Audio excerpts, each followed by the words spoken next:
Hello and welcome to Talking Spirits podcast, episode number 18. First off, I want to say a huge thank you to the many people who commented and sent so many beautiful messages after the last episode with German first call bassist Klaus Fischer. Klaus and I are both very happy to know that you are enjoying our conversation. This last episode also made it possible for the Talking Spirits podcast to hit the podcast charts in Germany. We entered at rank 7 in the music interviews category and even entered the overall music category at rank 96. So a huge thank you goes out once more to Klaus Fischer for being my guest and tremendously helping to spread the word. My today's guest, Linus Klausenitzer, is a bassist as well. As some of you might know, my musical roots are in metal music.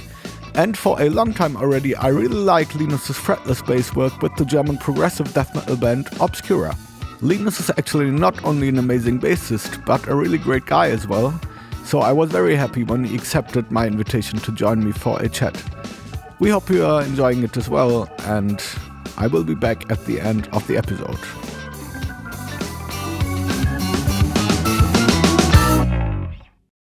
Hi Linus, welcome to the Talking Spirits podcast. I'm very happy and glad that you are taking the time to be my guest today. Hey, Armin, thank you so much. It's a pleasure. Thank you.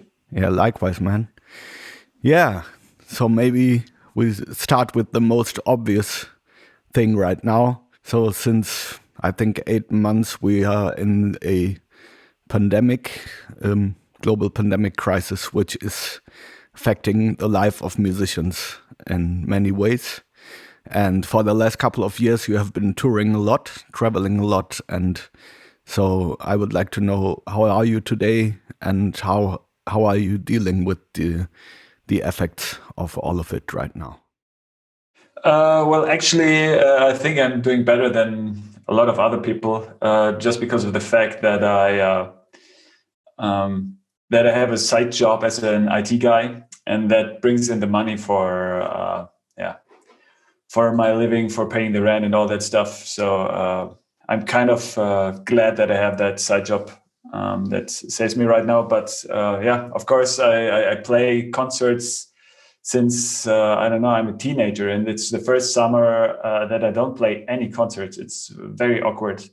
But yeah, on the other hand, I also, like the band that I toured most with was Obscura. And I just left that band in April. So it happened more or less when the lockdown started. So I'm building up something new right now, which takes a lot of time preparing, sitting at home, writing songs, thinking about a band logo, different concepts. So it's a lot of work we have to do before we can enter the stage with this band, actually. So in that sense, it's not the worst timing for that Corona crisis.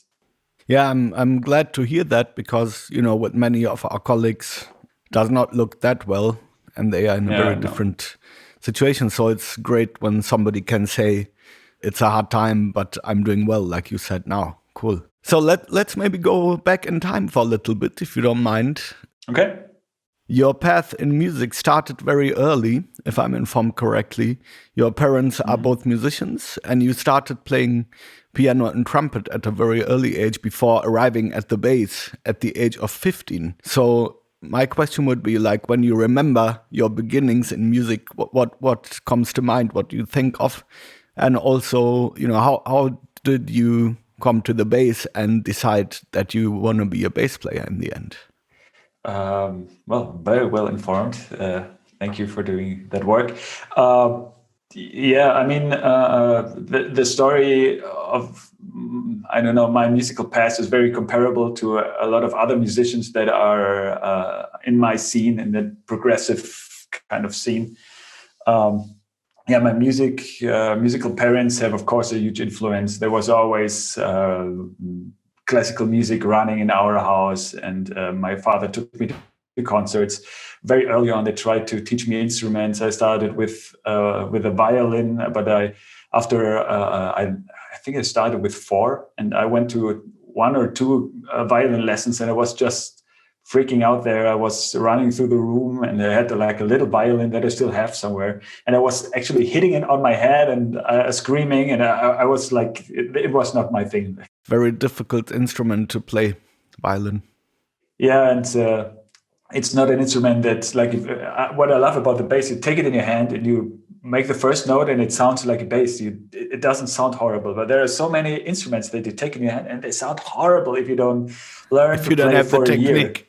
Yeah, if you don't Yeah. have a technique, a violin sounds absolutely horrible if you don't have some practice. Uh, and the same with trumpet. Actually, I learned trumpet later, but I kind of like this. I can't remember why I liked that as a child, but somehow music was there, and I said, okay, let's try this. And I played basketball and did different things.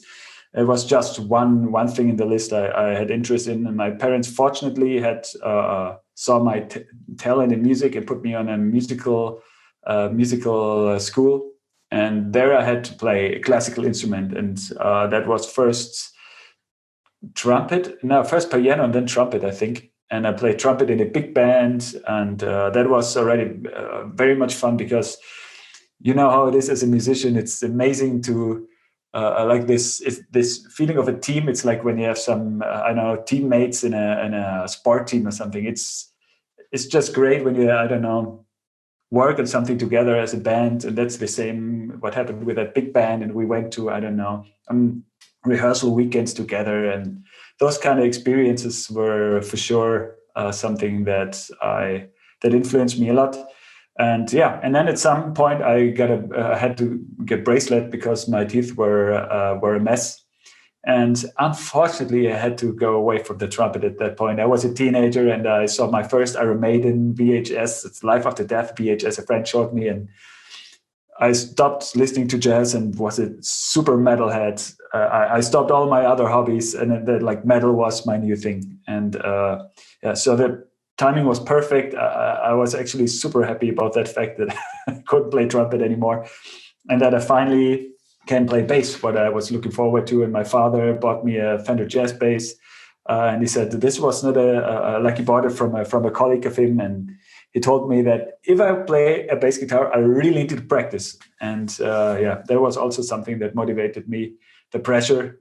Yeah, and then I fell in love with that instrument super much. And I don't know, that was for me really, it's a cliche as a metal bass player, but Steve Harris made a big difference for me. And that was the first moment when I don't know, was super on fire with that whole music scene. And I was really, I don't know, the passion of music got me there. Yeah. Yeah, I mean, for me, it was kind of similar, you know, when I started playing bass like when I was 12, let's say. And before that, I played classical guitar and piano. But when I was always attracted to the bass, and when I touched a bass for the first time, it was I immediately knew, okay, that's it. And then, you know, when I really got into metal, that was where same with me. I didn't, you know, everything else which I like to do, like reading books or whatever, it just stopped at that moment. And then, you know, it was it. So you mentioned Steve Harris. Yeah. Which makes sense because, you know, I mean, he's still, after all those years, he's a great player who also has a very original style, an original sound of playing bass. But were there, you know, other bass players who influenced you, or other bands which you love to listen to? Yeah, I mean, I grew up in Bavaria on the countryside where there is, I don't know, there are not a lot of cool people hanging out listening to interesting progressive records. So I started with very mainstream metal bands, and I listened to Manowar a lot when I was 14, 15. And actually now looking back to those times, I still think they have a lot of great records, and especially Joey DeMaio is the bass player Joey DeMaio is a very unique bass player. He also tried to bring in a total different bass sounds to the scene, and I appreciate that still a lot. Great bass player. If you listen to songs like Guyana, it's incredible what he does on the bass. Besides his ego things that a lot of people like to talk about, but yeah, I've found that incredible. Yeah, and I mean, in the 90s, metal was super unpopular.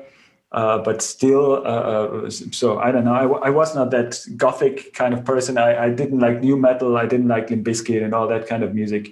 So I was not so much into the slap bass and metal. So I had to look back on the 70s and 80s. So it was Geezer Butlers and those kind of persons that influenced me more. Yeah, but from that point to to the rather progressive styles and also to playing fretless bass, which you do a lot. I could imagine, it's quite a journey from the rather traditional styles to the modern progressive. So how did that happen for you? Yeah, when I finished school, I went on a music college, and there I really wanted to push myself to learn. Like I was not at a very high level on the bass, so I pushed myself to do everything possible to learn. And back then there was no possibility to have Skype lessons with amazing artists, so I just learned it the rough way on stage. And I played at 4 bands at the time, and I had sometimes gigs where I had to ask the guitarist before the song what tonality this song is in. So I was really pushing myself to my limits, and it was like really. I had some gigs that I don't know. I was really on my edge of okay, this is still fine. Like, oh shit, tomorrow I have the next gig. It was really on my limit, and I played everything from a lot of cover band gigs that brought in money to folk music bands. Even like, I did a lot of different things, and out of nothing, another metalhead on that music college asked me if I want to play in a side project of him, which was super bizarre, progressive metal. It was very, very bizarre, and I don't know, I was not very emotionally touched listening to it, but it was so awkward that I said, okay, I don't know, it's a challenge. I do this.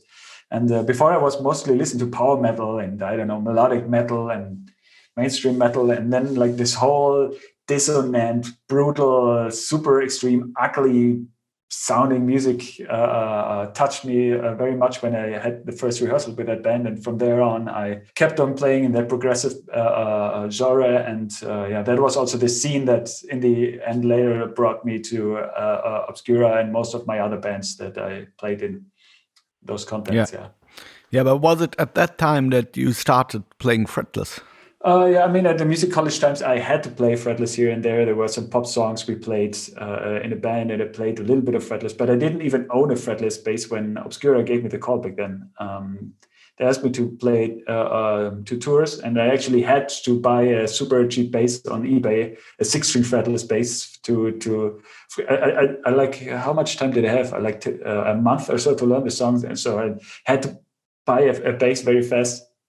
And just to, and I said, yeah, fretless is no problem. But actually, I played maybe 2 songs in my life before with fretless. So yeah, that was quite a challenge. A hard start, let's say. Mm-hmm. If we talk about metal music, the bass is very often rather in the background, and you really notice it when it's not playing anymore. Yeah. with lots of bands, it's like that. But with the bands you play in, the bass is very present and prominent in the mix. And as we already mentioned, you play lots of fretless. So, your approach is a little bit different than the approach of most metal bassists. So how would you describe it, if you look at what you do, how would you describe it? And also, especially on the fretless part, are there certain bass players who influenced you in playing fretless inside of a metal context?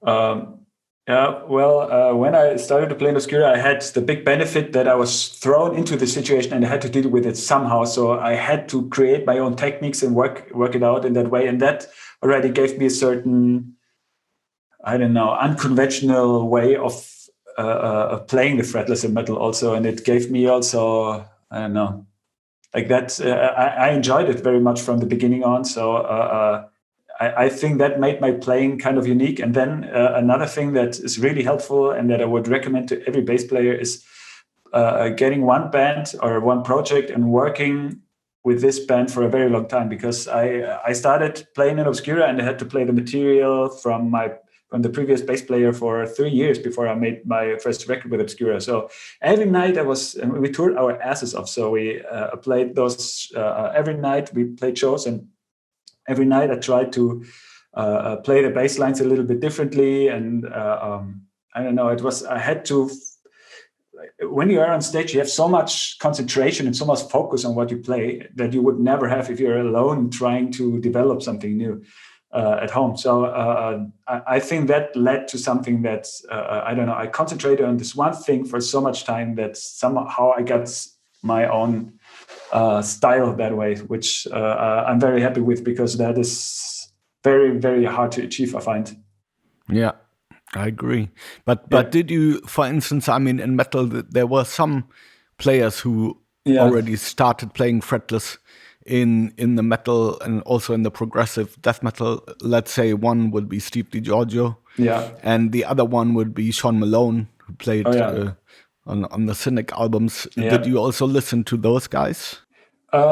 Yes, they were not my favorite bands, but as a bass players, I really adore them both. Especially Sean Malone is still actually my favorite fretless metal bass player. Yeah, same here. Same with me.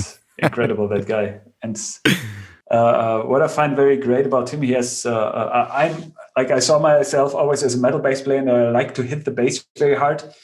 And Sean Malone has more that kind of Gary Willis approach that he. Plays not very high volume, but he turns the bass volume very, very much up. But with his fingers, he doesn't make a lot of noise. So he has a lot of possibilities with dynamic, and that's something I love super much. And every little change that he does in his dynamic playing, you can hear, and it's giving it so much character. I love that. Yeah, I agree. I mean, and if I read somewhere, I read the story that, you know, when Cynic was recording the first album at Morrisound, that he was just working in the studio as a technician, and he played bass, but he had nothing to do with metal. You know, like he was rather like very much influenced by Jaco Pastorius and was playing jazz and fusion. And they needed somebody who could play bass for the album, and then somebody said, "Hey, Sean Malone, you know, the technician at our studio, he's a killing bass player. Maybe you can have him." And then if you think about this album, I mean, I remember when I heard it first time back in the 90s already. And still, I mean, even like close to 30 years after it has been recorded, it's like mind-blowing, you know. Especially, I mean, the whole music, I loved it always, but especially the bass, you know, it's like... So I can agree with you on this. Yeah, actually, in the first Obscura recordings I ever did was like a kind of compilation, and we made 3 cover songs on that album, and "How Could I" from Cynic was one of them. So yeah, you can see like we tried to bring our influences in, and a death song we also played, and a song from Atheist. Yeah, but yeah, so that's was also super fun to play. Yeah. But also very challenging. I mean, it's like it's very hard to figure out everything.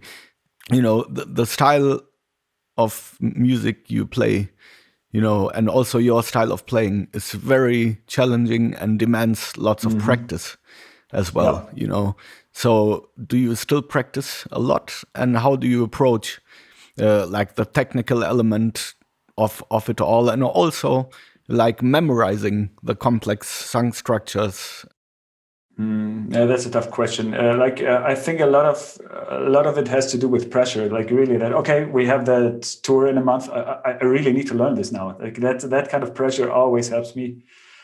And deadlines, and I'm very German. I like deadlines, and I hate being late for deadlines. So yeah. So that always helped me a lot. Memorizing is a very tough thing, because it's really, there are not a lot of repetitions. It's not that you learn a song in an hour. That's very true. So one thing I absolutely, that brought always problems to me is when I read sheet music and I learn it from there, then I have super big problems remembering those songs. So I always try to actually, I have tab books from my own music. There are 2 tab books from Obscura, but I don't use them much when I try to remember those songs. I actually try to listen to my bass lines that I played, and I just took the bound from the bass track and tried to listen to that to remember that. Yeah. But yeah, I don't practice too much recently. What I practice more right now is composing. basically, because we build up Obsidious right now, and that is what I focus on most. And the other musicians in that band are excellent musicians and super nerds, and they have very challenging ideas also for composing. And I'm not very used to play quintuplets in metal and things like that, and that is quite a challenge. And just by learning the songs that we're just recording right now for demos and pre-production that is already quite a journey, and brings me very much forward on the instrument. Yeah, but also, like, the physical aspect. Like, let's say you are going out on tour and you have to play every night, challenging stuff, which, and if you play a show like every night of, let's say, 90 minutes with this type of music, which is a very physical thing. So how do you deal with this, with the physical pressure? And also, like, many people playing that challenging music have at some point get problems with their hands and stuff. So, how is this? Yeah, I was never a very technical. I never had a very technical approach of learning things. I always had this. Okay, I need to sit down. I learned this until then, and then I was never the guy that sat down. Okay, I have now 2 hours. I will play that one. I don't know, practice this one scale now for 2 hours. And I never made it so mechanically, my practicing. So that's why I think everything happened very naturally. And I think my way of playing and how I don't know, give myself some breaks happens very naturally. So I never had problems with my hands. And a lot of people in that genre that I play in have problems actually with focal dystonia, this sickness where where your hands make problems and your nerves make problems and your hands don't do what you want to do. But I was just very lucky with that. And I very early on, I also recognized that this typical guitar doubling thing that you do in metal didn't work out for me, because like the string makes big movements when you hit it hard, and I like to hit it hard because of, I don't know, the Steve Harris influence that I have. I like the sound when the strings hit the fretboard, and that doesn't happen if you play soft. And I don't know, it's that approach. If my body is full of adrenaline on stage, I don't want to play like a jazz bassist. So those kind of things makes playing always very natural for me. But what I have sometimes problems with are my shoulders. Actually, that's something if you sleep in a tour bus and you have very thin mattresses and you have a very heavy 6-string bass on your shoulders every night, that is sometimes that's something that brings problems to me. But that's basically it, actually. And what I wanted to say before was I don't play a lot of notes with my right hand. I don't try to copy the same speed as the guitarist, and that's something that makes also a huge difference, I think, because, like I said, the strings move so fast that it's very hard to play that precise if you play very hard, and also doesn't sound very well because you. Yeah, that's what I wanted to say. With many things that makes no sense musically. Yeah, exactly, and you have if you want to hear the bass note, and if you play a bass note, you want to have that powerful feeling coming from below and giving, even in metal, that groove feeling. And if you're like maybe you have that kind of percussive playing all the time, you don't have that. It's just some noise and it doesn't sound powerful anymore. But so if often the guitarist plays 16th note, I play 8 notes or even quarter notes. It's way more powerful and has a very great effect still. Yeah, that I agree. Makes it also easier. Like, it's not a total. I'm not killing myself with my right hand. Yeah. I can relate to what you say, but I think with many players nowadays who are in this type of music, especially like the younger guys, I mean, YouTube is practically full, with the musicians who are like playing fast and crazy shit. But with many, I get sometimes, many I get the impression that it's all about just the technique and being fast and flashy. But and that's what I love about your playing, that you can feel that it's not just about being fast and being a badass on the bass, but there's also like like a lot of taste and feeling, and also groove, So, I always think, of course, you need to have your technique in check and for what you want to do, but there's so many more levels on which music is happening. There's also spiritual, emotional side, and all of this. And so how do you see, this type, I mean, like the aspects of music which are not only technical? Yeah, well, first of all, thanks. That's a very big compliment for me.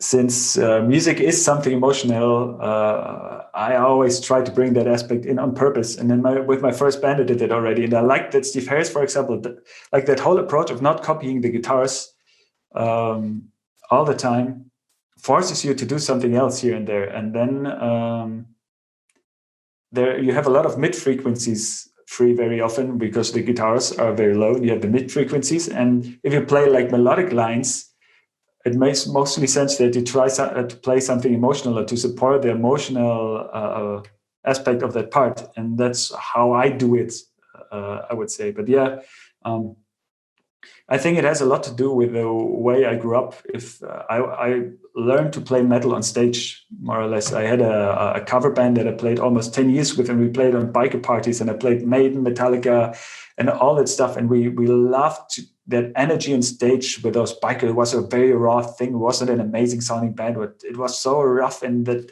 energy and adrenaline was kicking in, and I loved that so much.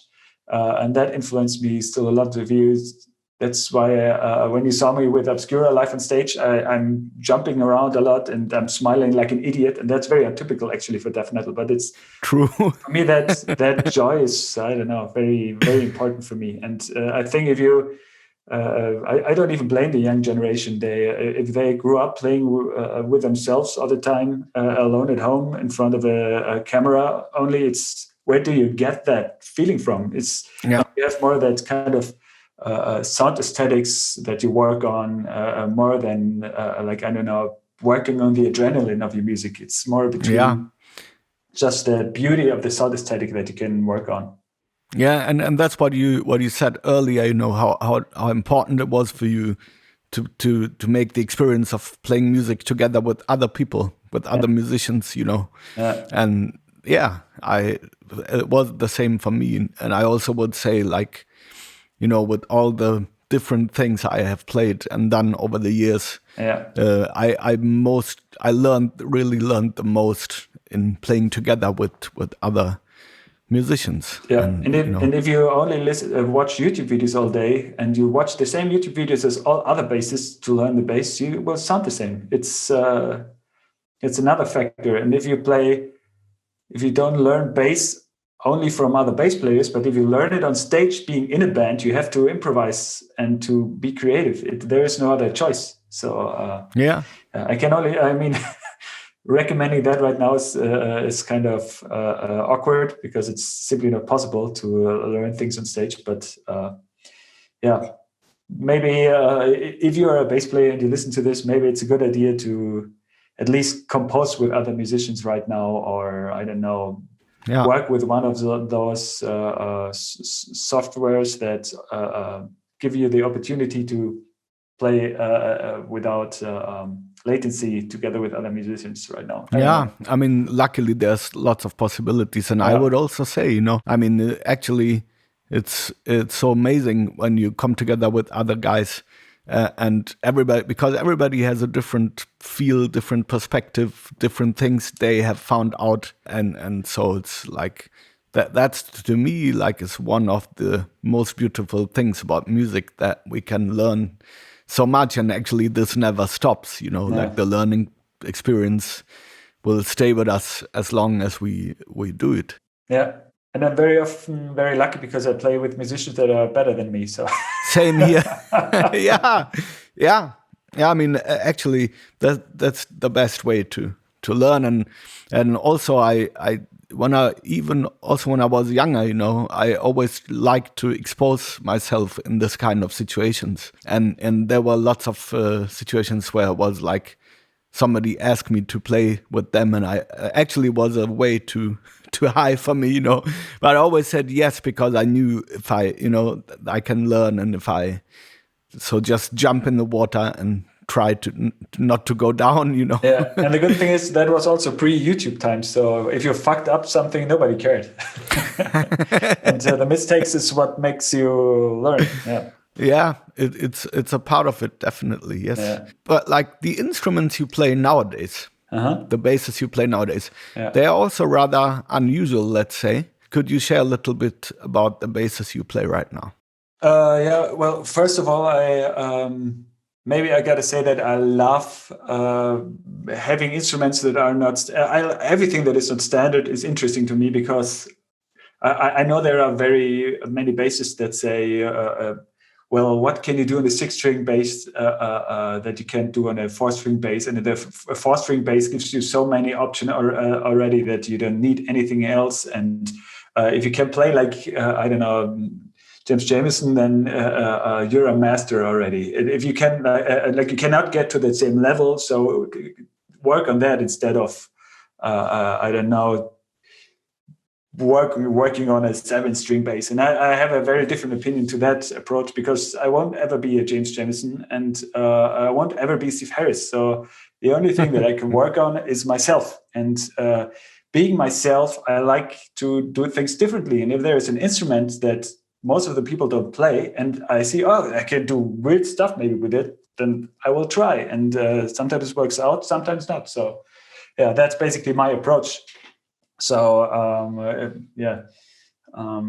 behind me I have a list of basses from, I don't know, 4-string bass to 5-string bass, 6-string bass, 7-string bass. And what I like a lot is also those hybrid basses that Ibanez are worked out. It's called Ashula. It's a hybrid bass between a fretted and a fretless bass, and that's very exciting and makes you very creative. And they also have made a 7-string bass a couple of years ago that I enjoy playing with, because it really, the more options you have, the more ways to be creative you have. So yeah, I enjoy that, and I love Ibanez because of that reason, because they're not like I don't know, if you work with a boutique bass company that, I don't know, it take 5 years to build you a bass, and you make the specific things that you have in mind. I don't know, it's of course has its values, but the cool thing about Ibanez is that they make cheap standard basses that sound great for beginners, but also they make weird experiments with that workshop series. They really try to bring in new, I don't know, they bring in tools to be creative, and that's what I enjoy a lot. And I don't know, I go to the Ibanez headquarters, and there is another a very unusual bass standing there. I take it, and it sometimes helps me, sometimes not, but it's giving me a good, I don't know, platform to be creative with. Yeah, I see. But let's say, like on the 7-string, do you have an additional high string, or is it an additional? So it's like an F string. Exactly, it's a higher string. I gotta admit that I got it in a fretless custom version, but normally it came being a fretted bass, and that makes more sense actually with a 7-string bass, because the higher you go, the harder it is to deal with intonation and stuff. Yeah. But I mean, also guitarists tell me, why do you need a 7-string bass that goes up so high? Like, that's you're not a guitarist. And yes, I'm not a guitarist, but a 7-string bass sounds completely different in the higher regions than a guitar. It's just a complete different sound. It's also like if you have a 7 or 8-string guitar, it doesn't sound like a bass. It's a complete different sound. Yeah. So and if the guitarists go down, why can't I go up with the bass also sometimes? Yeah. It's just giving you more opportunities, and I like that approach. And I mean, that's a thing of metal music, but also in other genres like jazz, for example, you can use a 7-string also to play chords and for soloing. It's very versatile. Yeah. Versatile, yeah. But and the hybrid bass you mentioned, it has a couple of fretless strings and a couple of fretted, right? Yeah, they're talking specifically about that Ibanez Ashula bass. There are I think they had 2 versions. The first one was a white bass having 4 fretted strings and 2 fretless strings above. But it was cool to experiment with that back then, but I didn't dig the sound so much of the bass itself. And a couple of years ago, they had an updated version of it. It's in different colors, darker red colors and black. And it has let me think, 4 fretted strings and 3 fretless strings. And the cool thing about it is that on the fretless part you have a piezo pickup also, so you have like the difference between those two sounds that you have in one bass is very, very extreme, and it's very cool. You can you can use it in very different ways. You don't need to use the tuning that is on the bass that comes from the factory, but anyway, so you can use it as a 4-string tuning, and the fretless tunings normally have like ADG, like the high 3 strings from a normal 4-string bass. Those fretless strings have. But you can do whatever you want with it. So you can make like 6-string tuning out of it or a 7-string tuning out of it. You just put different strings on the bass and you make different tunings. And then you can play fretted with the low strings very heavily. And then you can sing with the fretless bass in parts that are more open. It's very cool. Yeah, you already mentioned that you played in the German progressive death metal band Obscura. Mm-hmm. And, I think you started playing there in 2011, mm-hmm. right? Mm-hmm. And it's, and you have been part of this band for like 9 years, close to 9 years. And you did play on the albums, and you guys did a lot of touring as well, worldwide touring. And so in retrospect, how would you describe this experience? Well, first of all, in the beginning, I was very shocked how popular this kind of complex music can be. All my complex bands that I had before were super nerdy bands. We had horrible underground labels that, I don't know, didn't promote the album, went bankrupt after 2 years. There was no possibility to buy albums anymore. It was, I don't know, it was always a hard fight. And people didn't give it a lot of attention. And then Obscura came up and they had success. I mean, I didn't understand it until I've understood the way that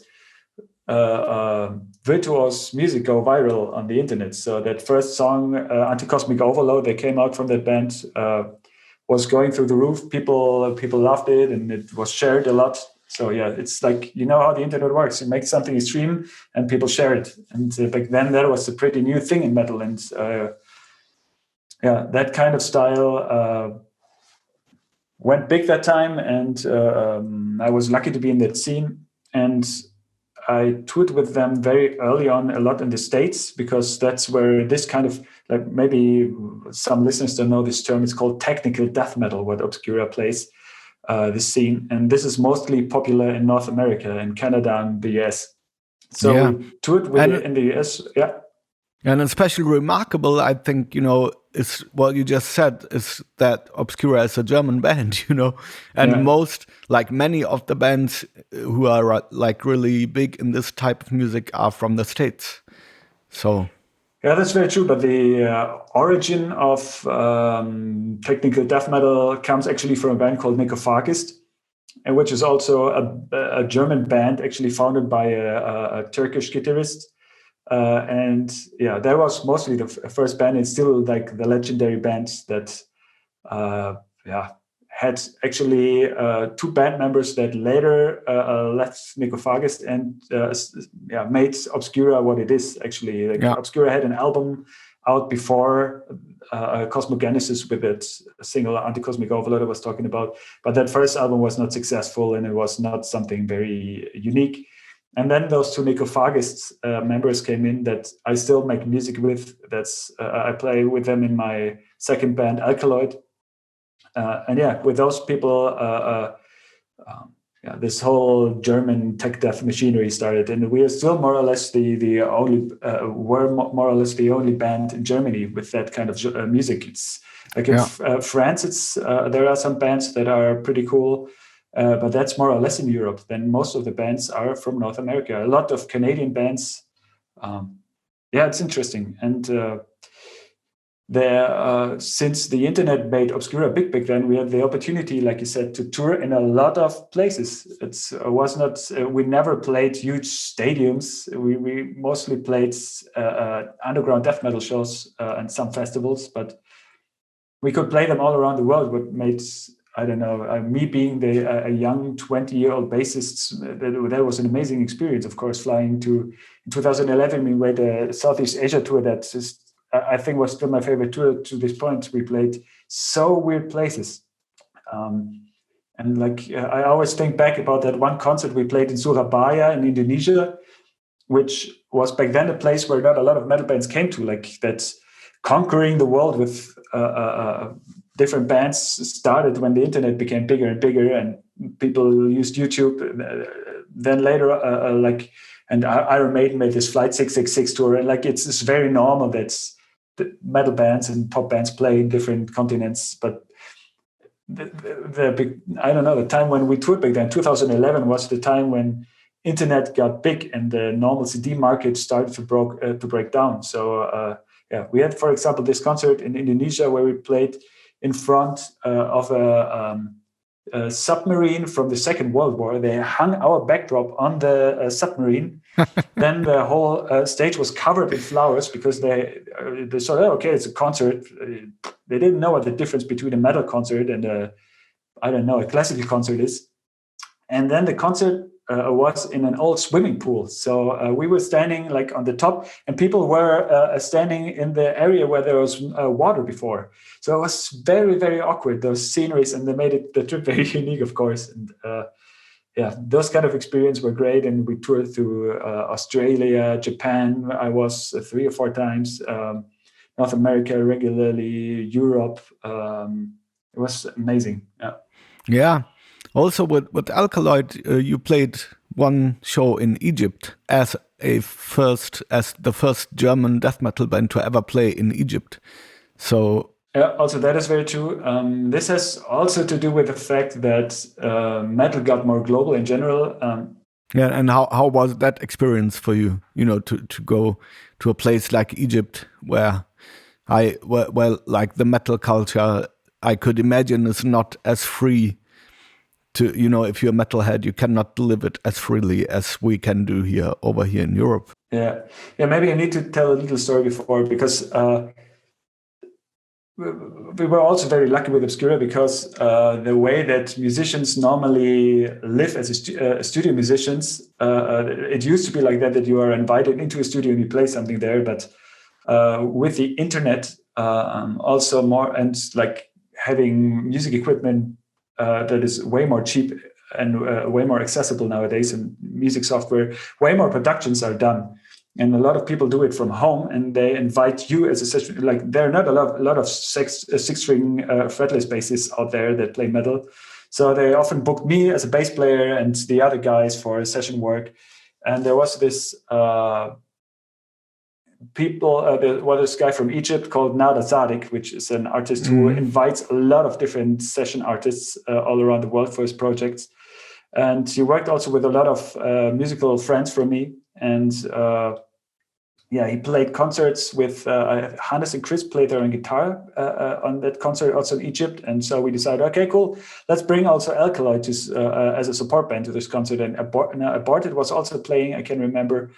It was a very, very unique experience. I arrived in Egypt, and I went to the place of Nada Zadik, and the first thing that happened was, okay, no power for the next 3 hours. It's just like the power system broke down. So I was sleeping a little bit to fight my jet lag, and I was looking out of the window, and it's like you feel like in the place of ants. It's like really, you see so many people at the same time, and oh look, there is a fight on the street, people screaming, oh, what's going on that side? It was really hilarious. And was it in Cairo?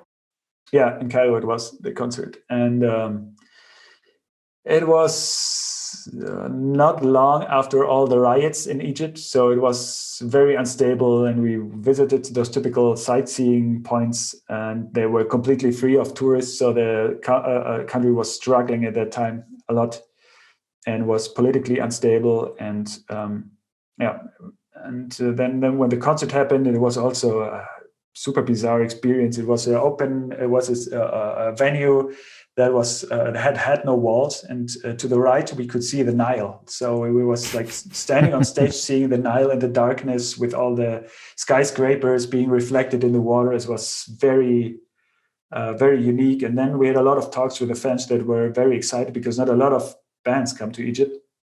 And it was unbelievable to hear the stories there, that only for having long hair, they were beaten down by the police, putting in jail, calling faggots and, I don't know, Satanists and hippies, and only for wearing metal shirts and having long hair. And still those people keep on wearing their shirts and standing to what they stand for, that like it's just their music taste that, I don't know, that they go to jail for. It's unbelievable. And then they come to you and talk to you like, oh, great that you come here. You're so amazing. And I'm thinking like, what the fuck? I'm a privileged guy from Germany. We had a musical education more or less for free as a child. And they think I don't know. And they treat me that well. It's actually like I have way more respect for them than the other way around. It's crazy how what they were going through and what they do for the music was very, very impressive to me. That gig. Yeah, I can imagine. I mean, in this situation, an experience like this means a lot, to the people.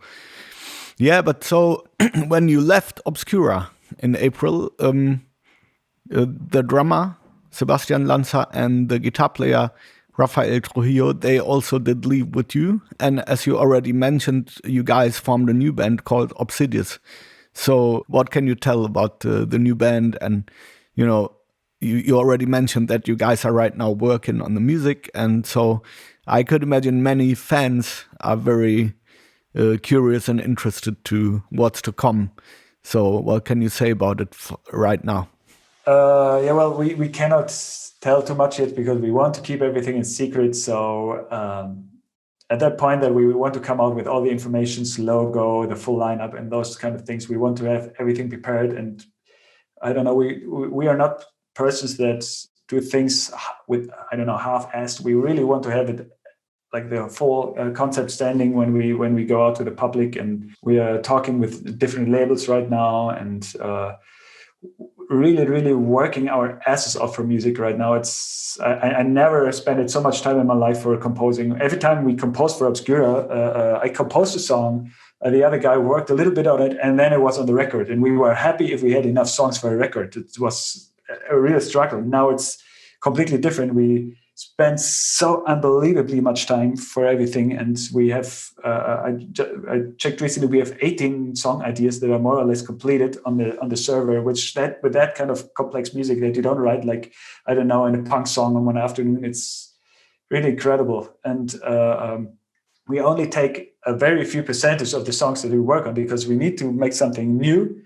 And therefore, we want to put the quality standard very high, and we only take what is really unique and what is not like, oh no, that reminds me of that band. Now, fuck it, then let's do something else. It's we really, really put much time into it, and it's actually we wanted to go a little bit away from like being very virtuose and complex, just to reach more people. And because it's I don't know. So that was actually our plan. But right now, since we don't have any barriers anymore, we can completely go wild and go crazy. And that's what's happening right now. It's really the songs that we have there are things happening that, I don't know, musically are so, I don't know. It's hard to put it in words, but it's like that complexity makes the unique music very unique. There's a lot of information and a lot of little details. Our new singer always calls it ear candies. There in the background, we have pre-productions that are sounding like full productions already. I have never ever really put any time in anything else so much like this. It's very demanding and but very exciting. It's we have now the first time that we send out the first material to record labels, and now we get the first, after a half year, the first reactions to our music that are, I don't know, not from our girlfriends or family that anyway give you compliments only. And they're also very enthusiastic, and like the first feedback we got now is very, very good. And so I don't know, it gives you very motivation. It's a big motivation also to keep on working on this. And next year next year we will be able to hear music, and hopefully also, you guys will be able to go out on the road again. Oh yes. With this new project. Yeah. If we talk about like making a living as a musician, actually, so this is something which was never easy, has always been hard. But then, like for the last couple of years, like let's say 10, 15 years, the music business changed a lot due to the digitalization. And then if you look at the metal scene, from what I have witnessed there, I would say, it's a scene where the fans are still very dedicated, and they love to go to shows. And also they still really buy the physical product. But still, with the many metal bands I talk to, friends I talk to, it's still very hard to make a living just by doing what you do. So, how was your experience with this, and how do you see the business side of it all, Well, first of all, like an advice to every metal musicians that think about making a living out of this, don't play that kind of complex music that we do, because that is takes 3 more time to practice, it takes 3 more time to compose, 3 more time to record. So that is not the smartest way to do in a commercial sense, but for me as a motivation, I love it to drive myself to limits. And like for me, metal is still the most it's just the best genre for me, because can always go for the most extreme ways, and there is still so much development in that music. That's what I like so much. Like you said, the fans are very conservative here and there, and they buy records, and they have still that feeling for like a feeling for value of music, and that's something that's really that's something very rare in the music scene nowadays. So I like that a lot. So the fans are great, and you can do whatever the fuck you want. The more extreme it is, the better it is. And especially in my scene, people don't want to have the same record twice. Nobody wants to have Obsidious sounding like Obscura. It will sound like Obscura, as you cannot do anything against it, because more than 75% of the last record is Obsidious, but still we bring this to a new level, and I think people expect that also. And for us, that's a challenge and very exciting, and that keeps the motivation high for me to, work my ass off for this, because it's so much work and it really, really needs a lot of motivation. There are a lot of down feeling moments, of course, where you, ask yourself if this is the right way or not.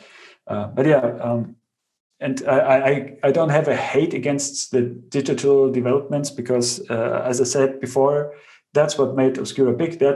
That's what made me play in continents that I would have never traveled to in another musical genre.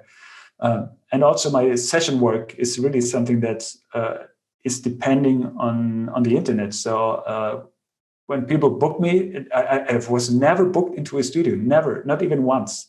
But it's a regular, it's part of my daily musical life to record stuff from home for people. And I love that super much. Also, another case was also for live gigs. I was once invited to play with a band in Lebanon. That was also something very exciting, for example. And those kind of things I only have because of the internet. So without knowing it, I used this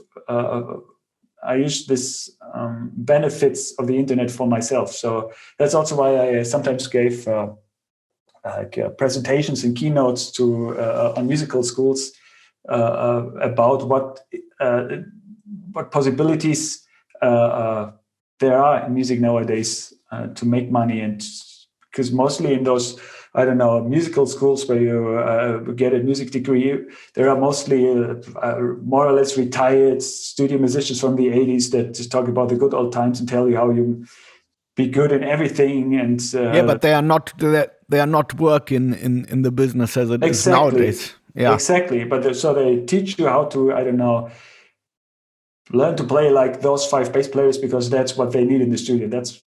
It's not like that anymore. The thing that counts is individuality, and not only in composition, but also as a session bass player.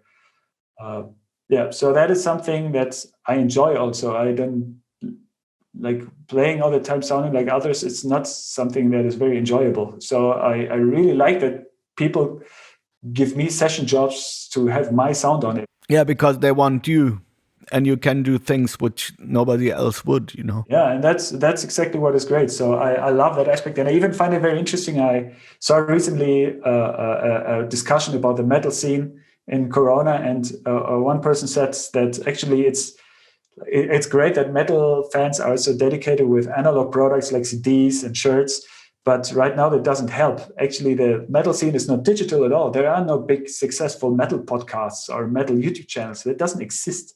So it's actually very hard right now that metal musicians are not very active online with metal. So that's they complain about that a little bit, and that's the downside of that analog fandom. Okay, yeah. I find that a very interesting aspect. Yeah, good one to think about. I also read that you are working on a solo album. So what can be expected there?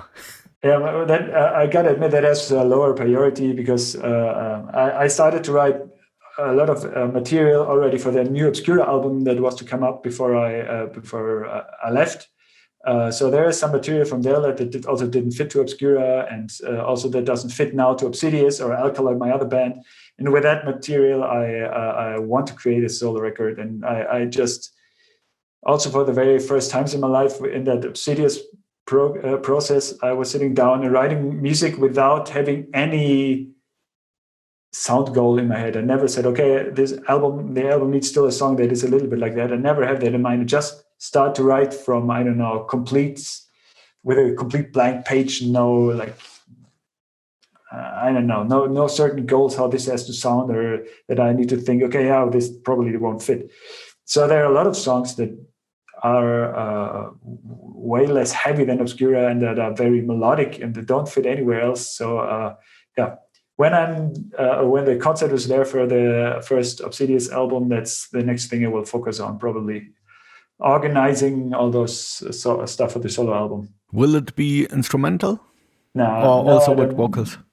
Yeah, some instrumental things maybe, but yeah, I enjoy working with vocalists also, and there are a few instrumental records that are interesting enough to keep my attention for a whole record. And I don't want to make a record that, I don't know, I skip everyone skips after 3 songs. Yeah. I mean, you're obviously a metal musician, and you already said like that metal is the perfect way of expression for yourself. Mm. But could you also imagine, playing like all different styles of music which have nothing to do with metal? Oh, absolutely. I mean, those times when I played all other kind of genres just to get experience from my student days, that's something I miss a lot, actually, playing good pop music, playing funk music, playing blues. Okay, when I saw you playing with Hendrik, I was thinking to myself how great that would be to play a couple of songs like that. It's super much fun. Especially those kind of slower groove-oriented songs are very cool. That's something I miss, actually. But that's one of the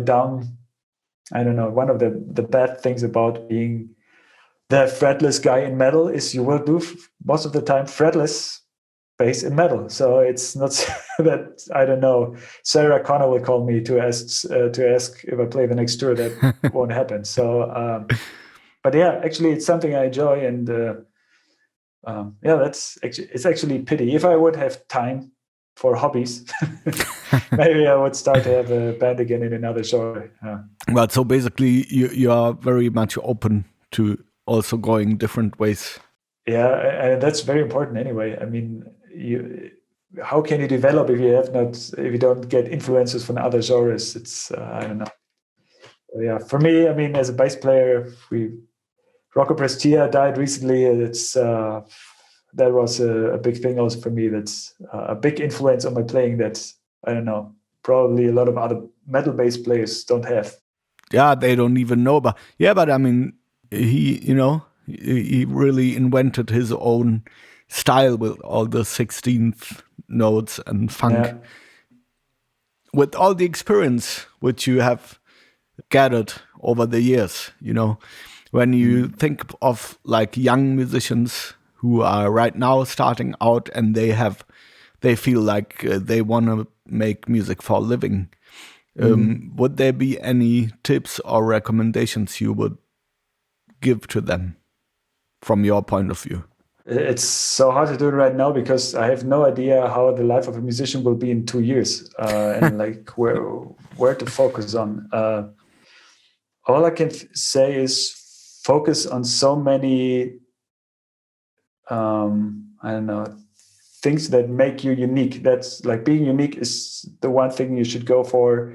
Don't only try to be a good instrumentalist, but also being a composer. I find that very fulfilling. Also, it's very motivating, and I don't know, it's not a mistake a lot of bass players do, including me. When I started out being a musician, I was always pissed that I'm a good bass player that doesn't fit a place in a band, that didn't get a space in a good band. I don't know. I was always thinking like, what, that bassist has that good band to play in? It's unbelievable. I can't play better than that guy.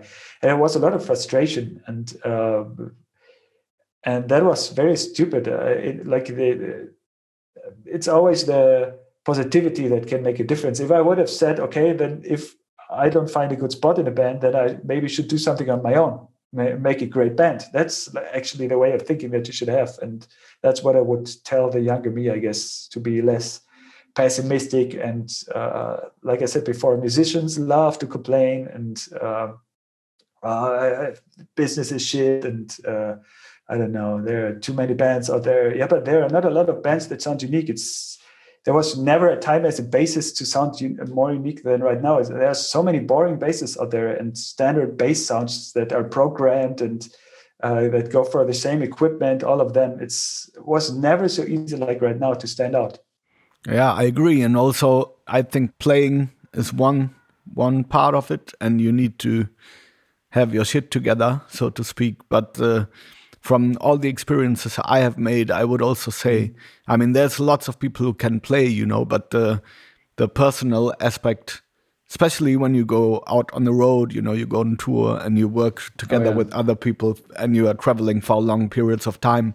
I think that, the social aspect of being a good guy, being somebody who's a pleasure to be around, it's also very important, just to have your social skills together as well. If you want to be a band musician, I mean, like there are different ways to be a musician nowadays. If you have your YouTube channel and you play guitar licks of 15 seconds and that's your favorite thing to do, you don't need to be a good guy, I guess.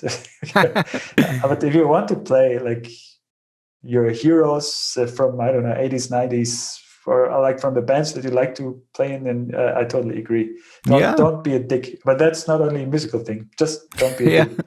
Yeah, definitely. And also, I mean, for me, I would even go further, by saying that I think that actually this is also connected, because everybody, if you listen to somebody or look to somebody playing their instrument, it's very much connected to how they are as a person, Yeah. So, and actually there's no way to separate those two. There might be some exceptions from it too, but also like with most people, like for me, the experiences I've made when I see somebody playing, and I love what they play, and then you get to meet the person, you find out that mostly they are really cool guys, very friendly, very open-minded, and in a way, they are the same way in life as they are on stage playing the instrument, I totally agree. And good musicians are mostly people that are playing very emotionally and moving emotionally on stage. And those are also very often the more interesting people to talk to. It's like when I go on tour, one of the things I enjoy most is connecting with the other musicians. You go into a tour bus and there are like 2 or 3 other bands that you tour with, and you need to live with them for a whole month. And that's rarely a problem. Always having a good time, and musicians are always very different kind of thinking people. And that's something I love about musicianship. And that's also something I always expected when I was 15 and people tell you, yeah, but touring, you need to share the toilet with 20 other guys. It's not so great how you think. And probably when you play every night, it's not enjoyable. No, it is enjoyable. And the people that you have around you make it enjoyable. It's like most metalheads are outsiders in school. And then they go on tour and you have like a bus full of those people that think like you. It's incredible. Yeah, I agree. I mean, it's a great experience to make. I mean, as you just said, right now it's very hard to predict, how the life of musicians will be in 1 or 2 years from now. But let's say if you try and look into the future for yourself, are there any, like, let's say, dreams or ideas or wishes which you would like to realize in the future? For instance, is there a certain band or certain artist you would love to play with? Or is there something which you really like, a plan, an idea you have for a long time and you want to realize it? Oh, that's hard to say. I mean, keep on touring is already a dream now, that because it's not very obvious that it will happen. I mean, we want to tour with Obsidious, but I really don't know how the live market will be in 2 years. Maybe only very few bands can still tour. I really don't know. So that's a dream. I really hope that also the festivals will, I don't know, keep the size and people don't forget about how great live concerts are. And I just hope that Obsidious will be as successful as it can be. And right now, so that it's like little things, actually, like the next step I'm looking forward to. And I wouldn't do what I do if I wouldn't enjoy that most. I don't know. Of course, it would be great to go on tour with Metallica or Iron Maiden, but I don't know. That's not my life goal. My life goal is to make cool music that I enjoy with people that I like, playing for people that I like, and that can feel the emotions that I want to express with my music. And that's already all I want, actually. Yeah, sounding good to me, man. Yeah. So I would say, we are now slowly approaching the end of our conversation for today. So, of course, the guest shall have the final say. And is there something you would like to share with our listeners to end the conversation for today?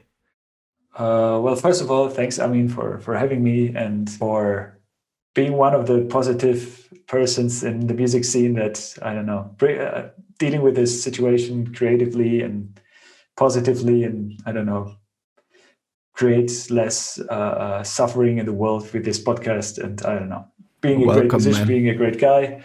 And for everyone else, thanks for your interest, listening to this, support Armin's podcast, and follow my social media channels if you want to know what I'm doing, and also follow Armin to his musical adventures. And thank you very much. Yeah, thank you, man. You're welcome, and thank you as well. Really great that you took the time to get together with me today. And also, I hope we will be able to meet again in real life sometime. Oh, yeah. And if you guys without distance of 1 meter 50. Yeah, and if you guys go out on the road with Obsidious, I will be coming to at least one show to see you guys playing. Awesome. Thank you, man. Have a nice day. Stay healthy. Thank you, the same. Stay safe. Thank you. Bye, man. Bye. You have been listening to Talking Spirits Podcast, episode number 18, with Linus Klausenitzer and Armin Alic. For the next week, we will stay in the metal realm, but change the language to German. As my guest is my old friend, German metal guitarist Stefan Weber. Stefan just recently joined the legendary metal band Rage, and we had lots of fun talking about how this came about, and lots of many other interesting topics. As usual, I'm very happy about you guys spreading the word about the Talking Spirits podcast, and also getting in touch with me if you have an idea or there's anything you want to talk to me about. Thanks a lot once again to everybody who's supporting the Talking Spirits podcast. Have a nice Sunday and stay safe and healthy. Bye.